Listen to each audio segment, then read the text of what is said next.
네가 나를 사랑하느냐라는 제목의 말씀입니다. 본문에 예수님 나오시고 또 베드로가 나옵니다. 예수님과 베드로와의 관계는 여러 정의가 있죠. 그러나 스승과 제자의 관계로서 본다면 예수님은 베드로의 스승이시고 제자 베드로는 말 그대로 제자입니다. 근데 본래 제자라고 하는 것은 스승을 존경하고 신뢰하고 또 스승에게 배우고 그러므로 전적으로 본받고 끝까지 따라가는 것이 제자입니다. 그러니까 중도에 그만두면 제자가 아닙니다. 끝까지 가야만 제자인 것인데, 그러므로 스승이 고난을 당할 때 피신했다면, 제자가 피신했다면 좋은 제자가 못 됩니다. 또 스승이 어려운 일에 있을 때 제자가 모른 채 한다면 이 역시 착실한 제자라고 말할 수가 없습니다. 무엇보다 스승이 생을 마감할 때 제자 홀로 남아서 살아남기 위해서 도망가거나 급급했다면 더더욱 좋은 제자가 될 수가 없을 겁니다. 본문의 베드로가 바로 그러했습니다. 예수님을 3번이나 부인했죠. 그것도 단순한 부인이 아니라 저주하고 맹세했습니다. 간단하게 모른다면 될 텐데 그걸 3번이나 저주하면서 부인을 합니다. 이로 인해서 베드로의 마음에는 아주 가슴 아픈 과거가 생깁니다. 베드로는 이 일로 인하여서 참 괴로웠죠. 베드로가 예수님을 부인했던 이유가 여러 가지 원인이죠. 일단 기도하지 않았습니다. 예수님께서 시험에 들지 않게 깨어있어 기도하라 말씀하셨는데 그걸 안 들었습니다. 우리가 모든 일을 행할 때 어떤 일들은 기도로서만 넘어갈 수 있는 산들이 있습니다. 그건 기도 안 하면 절대로 못 넘어가는 일인데 기도하지 않았기 때문에 예수님을 부인하고 말았습니다. 또 두 번째로는 스스로 너무 과신했기 때문입니다. 너무 자기를 많이 믿었다는 거죠. 자신이 굉장히 강하다고 생각을 했고 또 다른 사람과는 다르다고 생각했습니다. 그러니까 자기를 몰랐던 거죠. 그러니까 무식한 겁니다. 그러므로 교만한 겁니다. 원래 교만한 사람은 무식합니다. 또 반대로 무식한 사람은 교만하게 되어 있습니다. 자기를 특별한 존재로 여겼습니다. 또 그런가 하면 믿음이 아니라 각오로서 그 상황을 헤쳐나가려 했기 때문입니다. 베드로가 그런 얘기를 합니다. 다 주를 버릴지라도 나는 버리지 않겠나이다. 내가 주와 함께 죽을지언정 주를 부인하지 않겠나이다. 또 얘기하면서 내가 주와 함께 오게도 죽는 데에도 가기를 각오하였나이다. 각오했대요. 여러분, 믿음은 각오가 아닙니다. 믿음은 결단이나 각서를 쓰고 아닌 겁니다. 믿음은 자기 신념이 아닌 거예요. 우리 열정이 아닙니다. 믿음은 은혜로서만 믿음인 것이지 우리가 열정을 품고 신념을 가지고 결단하고 각오하고 각서를 쓰고 이런 것이 믿음이 아니라는 거죠. 이게 믿음으로만 넘어갈 수 있는 자리를 자기의 신념으로 또는 결단과 각오로 넘어가려 하다 넘어지고 말았죠. 이토록 큰 소리를 치면서 호언장담하던 베드로가 예수님을 3번 부인했습니다. 자기를 몰랐고 또 자신의 나약함도 몰랐고 또 자기가 지금 어디에 있는지 자기 진실도 몰랐고 결국 예수님을 3번 부인하고 난 이후에 감사하게도 예수님이 부활하셨다는 소식을 듣게 됩니다. 베드로가 기뻤습니다. 성경에 보면 달려가죠. 무덤까지 달려갔던 베드로의 장면, 참 아마 달려가는 중에 마음에 참 여러 마음이 있었을 겁니다. 이후에 예수님을 만납니다. 그러나 차마 예수님하고 달려갈 수 있는 상황은 아니었죠. 왜? 예수님을 3번이나 부인했기 때문에 베드로가 여러 생각을 했을 겁니다. 끝내 내린 결론은 예수님, 저를 찾지 마십시오. 저는 이만 하직하겠습니다 하면서 자신의 고향 갈릴리로 가서 고기를 잡으러 갑니다. 고기를 한 마리도 못 잡죠. 예수님께서 베드로를 쫓아가십니다. 왜 쫓아가셨을까? 쫓아가서 한 대 때려주려고 한 것이 아니라 쫓아가서 회복시켜 주시기 위하여. 베드로야, 지금 너에게 필요한 것은 도피가 아니라 회복이다 하면서 베드로를 회복시켜 주시는 말씀이 오늘 21장에 나와 있는 말씀입니다. 참 귀한 말씀이죠. 우리는 때때로 베드로 같은 삶을 살 때가 있습니다. 때때로가 아니라 거의 그렇죠. 신앙의 시간들이 우리에게 기쁨일 때도 있지만 상처로 남을 때가 많다는 거죠. 근데 상처로 남는 원인이 다른 사람 때문이 아니라 결국 나 자신의 교만과 무지와 또 자기의 과신과 또 게으른 기도 생활과 또 믿음과 결단을 혼동하여서 결단이 충만한 걸 믿음이 충만한 줄 알고, 뭐 이런 모습 속에서 결국 기나긴 믿음의 여정 가운데 내가 나 자신을 넘어뜨리게 하는 이런 일들을 경험하게 된다는 거죠. 어떤 이유로 넘어지고 실패하고 또 상처를 입었던 간에 오늘 예수님은 우리의 인생, 우리의 믿음, 우리의 삶을 회복시키기를 원하신다고 하는 사실입니다. 예수님께서 베드로를 회복시키시는 장면을 보면 일단은 베드로의 빈 배를 채워주십니다. 베드로가 밤새 그물질을 했죠. 한 마리도 못 잡았죠. 당연하죠. 못 잡아야 정상이죠. 거기서 만약에 하나 가득 잡는다면 제자가 아니죠. 머릿속이 얼마나 혼란스러웠겠습니까? 그렇죠?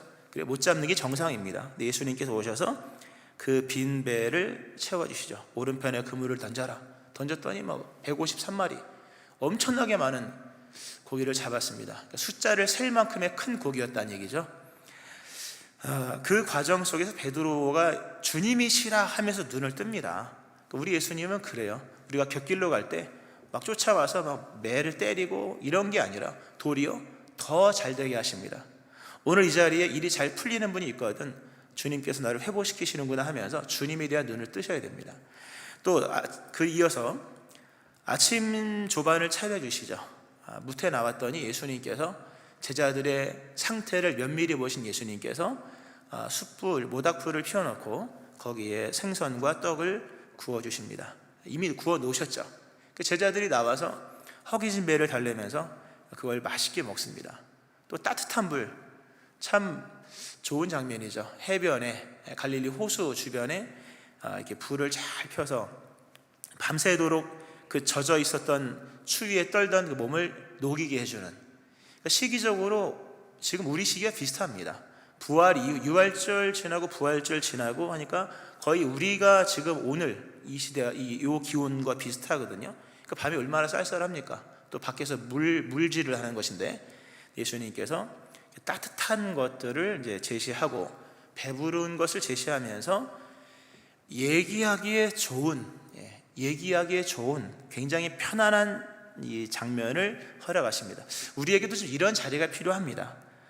맨날 움직이는 것만으로는 회복이 어려워요. 이렇게 좀 따뜻하게 배도 부르고 걱정할 것도 없고, 그렇게 좋은 자리에서 예수님과 베드로가 깊이 있는 얘기를 나누는 겁니다. 그래서 이런 좋은 이 컨셉이, 이런 장면이 여러분에게도 예수로 말미암아 주어지기를 바라고요.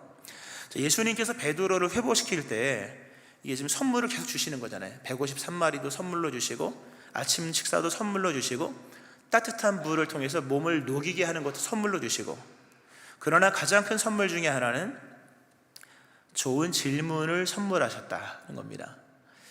저는 상담을 전공한 것은 아니지만 한 학기 배워봤습니다. 한 학기. 그것도 목회 상담을 배웠는데요.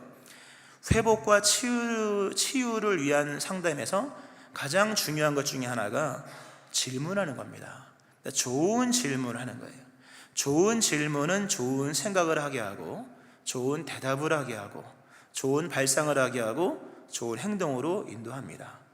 그러니까 좋은 질문을 던지는 것이 인격의 발로입니다. 나쁜 인격에는 좋은 질문이 나올 수가 없습니다. 맨날 어디 아프냐, 무슨 문제가 있냐, 왜 이렇게 늙었냐, 어디 아픈 사람 같다. 나이가 들었으니까 늙은 거죠. 그걸 물어봅니까? 그런 이상한 거죠, 인격 자체가. 좋은 질문이 얼마나 많습니까? 참 오늘 얼굴이 특별히 예뻐 보인다. 주중에 무슨 좋은 일이 있는 것 같다. 은혜로운 것 같습니다. 은혜로운 일이 있었습니까? 이렇게 질문을 하는 거죠. 그러니까 그게 인격이고 사실 그게 신앙입니다. 본인이 묻지는 않았지만 묻고 싶은 질문 자체가 여러분의 인격이고 여러분의 신앙의 발로인 겁니다. 어떤 질문을 하느냐에 따라서 이가 달라지죠. 멀쩡한 직장인한테 힘든 거 있냐 얘기해 보라 그러면 없던 것도 힘들어집니다. 멀쩡한 것도 힘들어지기 시작하는 거예요. 그러니까 좋은 질문, 교회도 마찬가지입니다. 힘든 거 얘기하라 그러면요 나중에 싸웁니다. 그러니까 좋은 질문들을 많이 하는 것인데요, 예수님께서 베드로에게 참 좋은 질문을 하십니다. 그래서 좋은 생각을 하게 하시고 좋은 대답을 하게 하십니다. 그래서 좋은 행동을 할 수 있도록 또 기회도 허락하시죠. 그 질문은 이겁니다. 네가 나를 사랑하느냐? 요한의 아들 시몬아, 네가 이 사람들보다 나를 더 사랑하느냐? 3번 물으시죠. 참 고마운 질문이죠. 말씀드렸던 것처럼 만약에 다른 것을 질문했다면 얼마나 난감했겠습니까? 원래 질문이라는 것은 끝도 없는 거잖아요.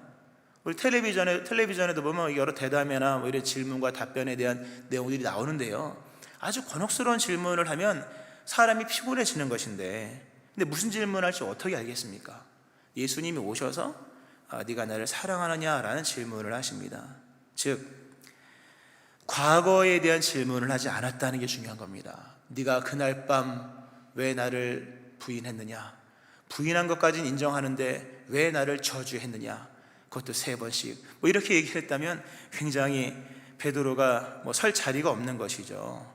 예수님께서 베드로에게 과거를 묻지 아니하신다라는 겁니다. 과거를 묻지 아니하시고 그에게 새로운 질문을 던지십니다. 이게 회복입니다. 믿음이라고 하는 것은 신학적인 용어죠. 하나님의 부르심과 인간의 응답입니다. 단순해요. 믿음은 하나님의 부르심과 인간의 응답입니다. 즉 믿음은 응답이에요. 응답을 잘하면 되는 것입니다. 근데 하나님이 물으신 질문에만 응답하면 됩니다. 다른 묻지 않은 것에서 응답하는 것은 잘못된 것일 수 있다는 거죠. 물론 자원하는 마음 안에서 우리는 하나님이 묻지 않으신 것에 대해서도 스스로 답변하는 삶을 살아야겠으나, 그러나 우선적으로 묻는 질문에 답을 하는 것이 믿음입니다. 그러니까 물으시는 질문에만 답을 하면 되는 거예요. 예수님이 나의 지난 날들의 허물과 죄에 대해서 묻지 않으신 거든 우리도 그것을 묻는 것이 아닙니다. 우리는 양심적이라는 그 어떤 미명하에 여러 가지 것들을 스스로 답을 하려고 하는데, 오늘 베드로가 회복될 수 있었던 것은 이 질문에 집중했기 때문입니다. 예수님이 과거를 묻지 않으셔요. 왜 그랬느냐라는 질문을 하지 않으셨죠. 베드로도 주께서 묻지 아니하신 과거 일에 대해서 일체 얘기하지 않으십니다. 회복을 위한 굉장히 중요한 내용입니다. 과거를 묻지 마세요. 물론 예수님이 묻는다면 그건 철저하게 얘기를 해야겠죠. 그러나 묻지 않으신 것이라면 나도 더 이상 우리의 과거를 묻지 않아야 됩니다. 오늘 예수님께서 베드로에게 3번 물으십니다. 네가 나를 사랑하느냐, 네가 나를 사랑하느냐. 3번을 물었을 때 베드로가 나중에 근심했다고 합니다. 이 3번 물으면 마지막에 답하기가 어렵죠. 진짜냐, 정말이냐, 한 번만 더 묻겠다 이러면 점점 약해지죠. 과거를 묻진 않았습니다. 대신에 진짜 사랑하는지를 묻는 겁니다. 물을 때 함부로 대답하지 않도록 3번을 이렇게, 오늘 얼마나 이 분위기가 좋은 자리입니까? 어쩌면 벗어날 수 없는 그런 자리, 마주대하는 그런 자리에서 3번을 물어봅니다. 네가 나를 사랑하느냐. 그렇습니다. 원래 이 응답이라고 하는 것은 진중해야 됩니다. 뭐 믿으십니까? 아멘 이런 거 뭐 별로 안 좋아합니다. 개인적으로 아멘 소리 크다고 좋은 것도 아니요, 작다고 좋은 것도 아닌데, 생각하면서 고민하면서, 그리고 저분이 나를 알고 물어본다는 것이 중요한 겁니다. 모르고 물어보면 우리가 막 대답할 수 있겠지만 다 알고 물어보는 거잖아요. 베드로가 주님, 내가 주를 사랑하는 줄을 주님이 아십니다. 또 물어봐요. 내가 주를 사랑하는 주께서 아십니다. 3번째 물어봤을 때 베드로가 근심했다. 마음의 슬픔과 고통을 경험하는 순간입니다. 그리고 어떠한 결정에서 아주 조심스러웠다라는 표현이 근심하다. 베드로가 사랑하죠 당연히 이렇게 얘기를 못합니다. 조심스럽게 아주 근심하면서, 그러나 물으시는 질문 앞에서 어려운 결정을 내립니다. 주님, 할 말은 많습니다만 모든 것을 주님이 아십니다. 그러므로 내가 주를 사랑하는 줄을 주께서 아십니다. 이 모든 것을 주님이 아신다라는 말이 무슨 말입니까? 나의 지난날의 실패, 허물, 죄악, 게으름, 무지와 교만, 그 모든 과거를 주님이 다 아시지 않습니까? 다 아심에도 물어보심으로 주님이 아시는 것에 대해서 답변하지 않겠습니다. 주님이 아신다는 사실 앞에서 나도 나의 과거를 더 이상 들추지 않겠습니다. 주님이 아시고 물어보시기에 내가 비록 마음속에 슬픔도 근심도 괴로움도 뭐 얼마나 부끄럽겠습니까? 그러나 주님이 나를 아시고 나를 사랑하냐고 물어보시는 물으심 앞에서 이제는 나의 과거를 주님께 맡기고 나의 오늘도 주님께 맡기고, 더 나아가서 베드로는 큰 소리를 치지 않습니다. 이 중요한 얘기입니다. 회복이라고 하는 것은 자신감이 아닙니다, 여러분. 우리는 뭐 자신감이 충만하면 회복됐다고 생각하지만 그거 아닙니다. 회복이라고 하는 것은 얼마만큼 맡길 수 있느냐에 관한 것이지 얼마만큼 기분이 좋아졌느냐, 충만했느냐, 자신감이 넘치느냐라는 얘기가 아닌 거죠. 충만한 자신감이 회복이 아니라 예수님께 다 맡기는 거예요. 그분이 나를 아신다. 그러므로 나도 나의 과거를 묻지 않는 거에 얘기하지 않는 겁니다. 다 얘기하고 예수님께 아신다고 인정하고 그분의 나를 아심, 그분의 지식을 그대로 인정하고 용기 있게, 그러나 괴롭지만 내가 주님을 사랑하는 줄을 주께서 아십니다 라고 얘기를 하는 겁니다. 미래를 자신하는 것도 아니요, 오늘을 확신하는 것도 아닙니다. 여전히 베드로는 또다시 예수님을 3번 부인할 수도 있을 수도 있는 거예요. 그러므로 물어보면 물어볼수록 예수님께서 베드로에게 물으시는 일을 3번이나 반복하셨을 때 베드로는 자신이 없었습니다. 근데 그게 도리어 회복이다 라고 하는 거죠. 자신이 연약함을 깨닫고, 그러므로 내가 누구를 의지해야 될지를 깨닫고, 베드로가 주님이 저를 아십니다. 그러므로 저는 주님께 모든 것을 맡기고, 그리고 다시금 주님을 사랑합니다 라는 고백을 했습니다. 여러분에게도 오늘 예수님께서 오셔서 물으시는 겁니다. 이 새로운 회복의 시간을 주십니다. 네가 나를 사랑하느냐? 이 물음 앞에 한번 잠잠히 대답을 해보세요. 3번 물으실 겁니다. 본문도 3번 물었으니까 본문 정황상에서. 그때에 너무 자신 있게 대답은 하지 마세요. 그러나 대답은 하세요. 그 대답은 저는 죄인입니다가 아니라 내가 주님을 사랑합니다 라는 대답인 겁니다. 이 대답을 원하시는 거죠.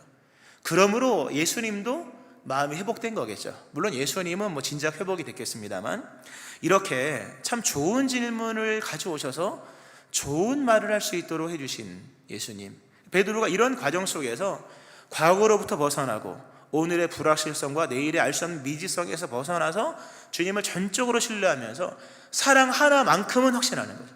나는 이제부터 주님을 사랑하는 자로 살겠습니다. 참 귀한 거죠. 이 고백이 회복되는 여러분 되어지기를 축원합니다. 참 귀한 거죠. 예수님께서 이렇게 베드로에게 찾아오셔서 참 여러 가지 선물, 빈배를 충만하게 채워주셨고, 줄인 배를 배부름으로 채워주셨고, 추운 몸을 따뜻하게 해주셨고, 그리고 무슨 말을 할지 알 수 없는 그에게 참 좋은 질문을 주셔서 좋은 말을 하게 하시고, 그리고 한 가지가 더 있습니다. 회복을 위해 주신 것이 뭐냐 할 때 그에게 사명을 주셨습니다. 이게 중요한 얘기입니다. 진정한 회복은 사명과 더불어서 옵니다. 사명이 온다는 것은 회복을 의미합니다. 여러분에게 무언가 직분이든 아니면 그 무언가의 새로운 일이 주어졌다면 이미 회복된 것입니다. 회복과 더불어서 사명은 오고, 또 사명을 위하여 회복도 있는 것입니다. 어떤 것이 이건 동시에 오는 거기 때문에 앞뒤를 가름할 수 있는 것은 아니지만, 예수님께서 베드로를 회복시키시고 난 이후에 그에게 새로운 사명을 주십니다. 회복을 원하거든 사명도 받을 생각도 하고 있어야 됩니다. 예수님께서 베드로에게 주신 새로운, 회복된 베드로에게 주신 새로운 사명은 어린 양을 먹이라, 내 양을 치라, 내 양을 먹이라. 아주 어린 양, 젖먹이 어린 양, 이 어린 양을 잘 먹여라. 또 일반적인 양 잘 인도해라. 또 양들을 잘 먹여라. 이게 목양이죠. 결국 예수님께서 피로 값주고 사신 영혼들, 교회들을, 또 더 나아가서 이 기독교, 선교 이런 것들에 대한 말씀을 하십니다. 중요한 건 이겁니다.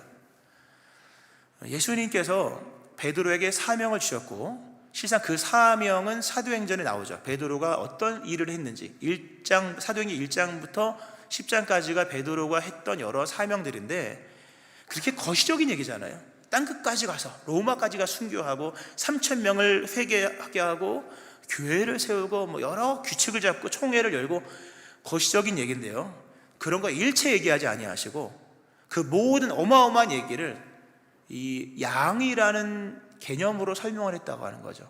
즉 베드로에게 새로운 사명 주셨는데, 사명은 어마어마한 겁니다. 그런데 그 사명을 요한복음상에서는요 어마어마한 일로 얘기하지 아니하고 사랑할 대상을 주신 것으로 얘기합니다. 중요한 얘기죠. 요한복음은 하나님의 위대하고 어마어마한 그 엄청나게 거시적인 구속사의 이야기를 사랑이라는 이 따끈따끈한 단어로서 표현합니다. 중요한 단어입니다. 큰 사명은 사랑으로서 이루어지는 거예요. 하나님이 세상을 이처럼 사랑하사 독생자를 주셨으니 하나님이 아들을 보내신 구속사가 얼마나 거시적인 얘기고 큰 얘기입니까? 그 시간적으로 장소적으로. 근데 그렇게 어마어마한 얘기를 사랑이 있기 때문에 이렇게 얘기하잖아요. 예수님께서 베드로를 회복시키시고 그 사명을 주시는데 그 사명은 다름 아닌 사랑해야 할 대상을 주신 것이다 라고 하는 겁니다. 참 귀한 얘기입니다. 회복을 시켰는데 무엇을 위한 회복이냐? 사랑하기 위한 회복인 거예요.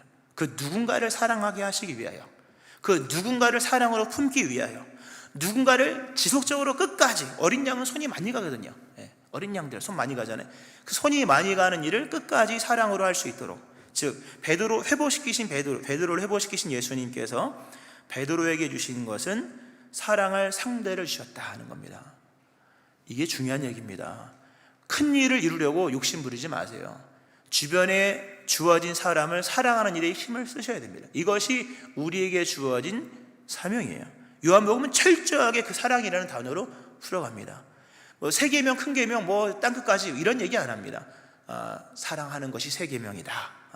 사랑도 아주 단순한 발을 씻겨라 뭐 이런 얘기잖아요. 이후에 베드로가 사도행전을 보면 참 멋있게 일을 감당합니다. 사실 이건 뭐 성경의 구조적인 수적이긴 합니다만 본문이 요한복음이고 사도행전은 뒷부분에 나오잖아요. 그러나 요한복음의 기록 연대를 보면 사도행전보다 뒤에 기록됐습니다. 즉 요한이 베드로의 일생을 다 지켜본 겁니다. 다 지켜보고 그 다음 베드로가 이렇게 큰 일을 할 수 있었던 비결이 뭐냐, 사실 그 내용을 재론한 겁니다. 이게 요한복음은 AD 한 70에서 90년 사이에 쓰여진 것이고 사도행전은 AD 한 63년경에 쓴 거거든요.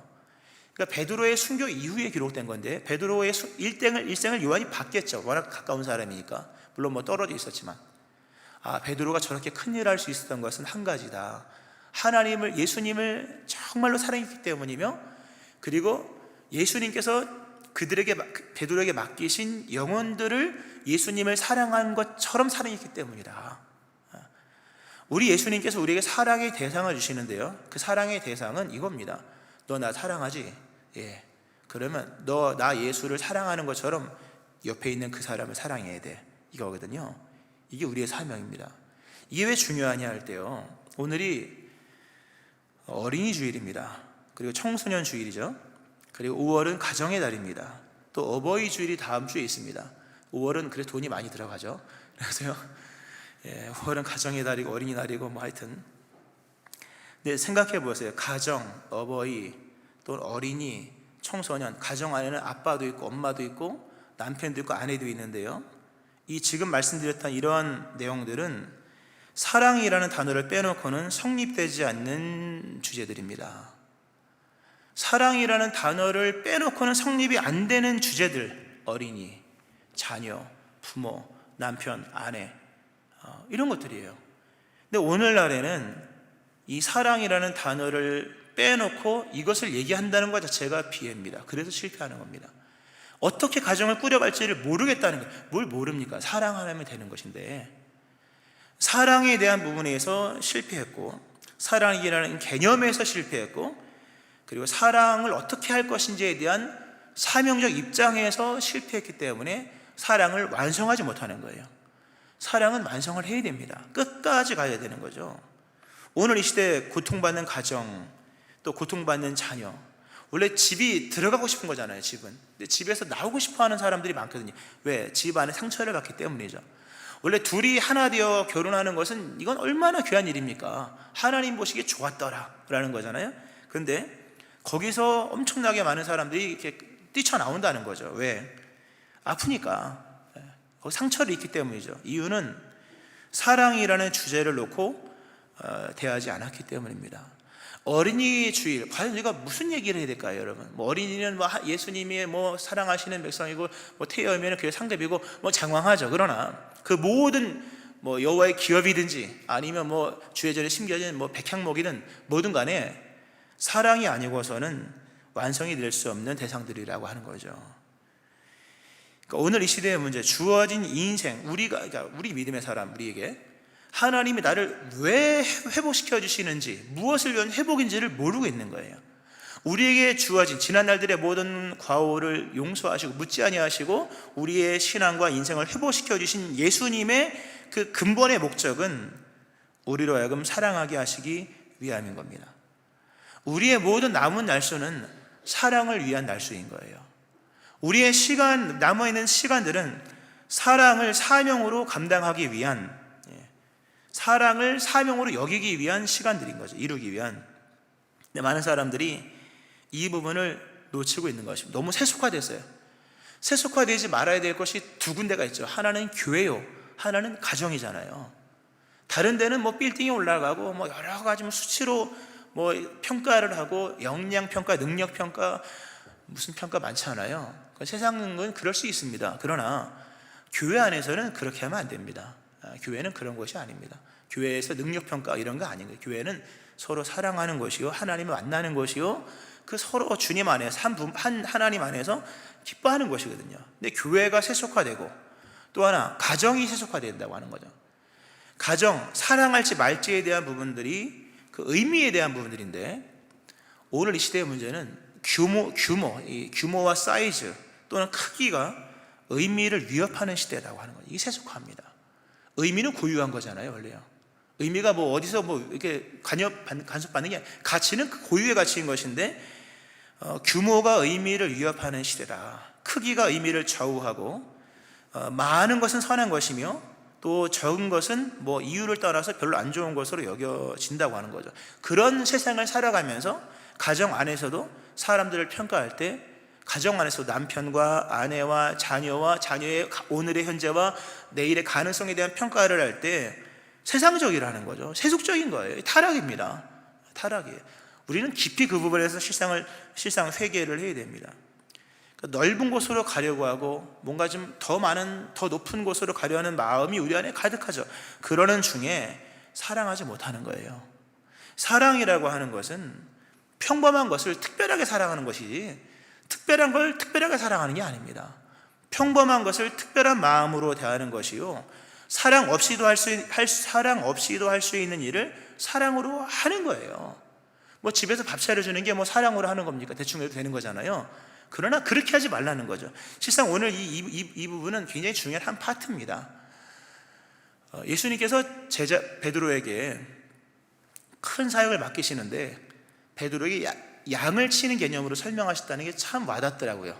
특히 목회자로서. 양 치는 일은요, 전문직이 아니잖아요. 이스라엘에서 양을 치는 일은 아무나 누구나 할 수 있는 거예요. 선한 목자가 아니어도 사꾼도 그 일을 할 수가 있는 거죠. 특별히 기능이 필요한 것도 아니요, 자격증이 필요한 것도 아닙니다. 그냥 아무나 누구나 할 수 있는 일이죠. 예수님께서, 물론 예수님께서 맡기신 일은 아무나 누구나 할 수 있는 일 아니지만, 그럼에도 예수님은 양 치는 개념으로 설명했다고 하는 것은 이런 겁니다. 베드로야, 나는 어차피 이게 평범한 일인데 이 평범한 일을 나는 네가 좀 특별하게 하길 원한다. 아무나 누구나, 심지어 사꾼도 할 수 있는 일이지만 나는 네가 선한 목자가 되어서 그 일을 했으면 좋겠다. 양을 치는 일, 사랑 없이도 할 수 있는 일이지만 나는 네가 정말로 나를 사랑하는 마음으로 했으면 좋겠다. 이런 의미가 담겨 있는 겁니다. 이건 참 귀한 말씀이죠. 오늘 우리가 가정 안에서 어린이를 사랑하고 남편을 사랑하고 또 아내를 사랑하고 우리 가족들을 사랑해야 되는 이유가 뭐냐 할 때 이유는 한 가지입니다. 그들이 예수님의 것이기 때문이에요. 내 양을 먹이라, 이 하나예요. 너 나 사랑하지? 그러면 내 양을 사랑해 주어, 이거거든요. 가정 안에 들어온 세속적인 물결을 다 버리셔야 됩니다. 자녀가 공부를 못한다고, 자녀가 유능하지 않다고, 특별히 남편이 돈을 못 벌어온다고, 뭐 이런 막처가 없겠죠. 그런 분은 없겠지만, 이런 은근한 개념 속에서 밑그림이 금이 가고 이런 일들이 생겨진다고 하는 거죠. 사랑해야 하는 이유는 우리에게 주어진 시간들이, 사랑을 하기 위한 시간들이요, 우리에게 맡겨주신 사람들이 예수님께 속한 사람들이기 때문인 겁니다. 신앙 안에서 가정에 대한 사랑을 회복시키셔야 됩니다. 싫어도 사랑하셔야 돼요. 왜? 예수님의 양이니까. 이게 중요한 얘기입니다. 사랑이라는, 가정회복에서 사랑은 혈육으로 사랑하는 것을 말하는 게 아닙니다. 신앙 고백 속에서, 신앙 목적 속에서, 내게 주신 사명 속에서, 주님과 나와의 관계 속에서, 그러므로 내게 맡기신 자녀를 사랑하는 것이요 그러므로 내게 주신 배우자를 사랑하는 것이지, 혈육은 깨집니다. 분명히 깨지는 날이 있을 겁니다. 안 깨지기 바라고요. 말씀 맺겠습니다. 오늘 본문의 분위기는 참 차분한 분위기예요. 이 분위기가 너무 마음에 들더라고요. 아침에 해가 뜨기 직전과 하여튼 그때에 매우 차분한 분위기 속에서 예수님과 베드로의 대화, 커피라도 있었으면 한 잔 마시면서 하셨겠죠. 이 차분한 대화 속에서 예수님께서 베드로에게 물으시는 질문, 네가 나를 사랑하느냐? 이 질문 앞에서 우리는 답을 해야 될 것입니다. 이 질문에만 답하세요. 과거에 지은 죄도 말하지 마시고요, 그리고 내일에 대한 확신도 묻지 마세요. 오늘 그 질문 앞에서만 답을 하세요. 그리고 주님께서 네가 나를 사랑하느냐? 그러므로 내가 나의 양을 맡기는데 이 양을 잘 사랑해달라 하신 이 말씀에만 집중하시면 될 것입니다.